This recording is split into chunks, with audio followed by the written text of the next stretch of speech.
2026 এর মধ্যে সবথেকে একটা খারাপ নিউজ সেটা হলো যে এই টুইটটা আপনারা দেখতে পাচ্ছেন। এই টুইটটা হলো অরিজিৎ দার। তো অরিজিৎ দা বলে দিয়েছেন যে তিনি আর নতুন কোনো গান করবেন না। এই পোস্টটা আপনাদেরকে একবার পড়ে শুনিয়ে দিই আমি।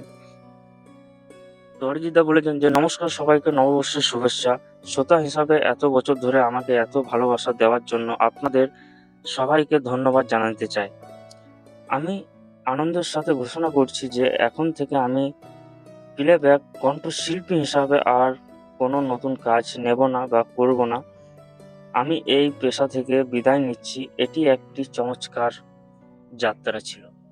তো এই বলে দেখার পর সত্যি আমাকেও অনেকটা নিজেকে খারাপ লেগেছে। এমনকি আমাদের পুরো ভারতবর্ষের মানুষের খারাপ লেগেছে। ভগবানের কাছে এটাই চাইবো যাতে অরিজিৎ দার পোস্ট আসে নতুন করে যে আমার ফেসবুক পেজের মধ্যে ভুল করে এটা পোস্ট হয়ে গেছে বা আমার ফেসবুক পেজটা হ্যাক হয়ে গেছে বা টুইটার হ্যাক হয়ে গেছে বলে হ্যাকাররা এইরকম পোস্ট করছে আপনাদেরকে এই খবরগুলা দিচ্ছে যাতে আপনাদের খারাপ লাগে। এরকম যেন পোস্ট আসে। ভগবানকে চাইবো যেন এরকমই তিনি করেন। মানে ভাবতে পারছি না যে অরিজিৎ দা কোনো কিছু আমি বুঝতে পারছি না। প্লিজ আপনারা কমেন্ট করে জানাবেন। আর একবার অরিজিৎ দার ফেসবুক পেজ বা টুইটারে গিয়েও দেখবেন। কমেন্ট করবেন যাতে মানুষটা আমাদেরকে ছেড়ে না যায়। কারণ অরিজিৎ দার গান না শুনলে ভাই থিয়েটার জমে না।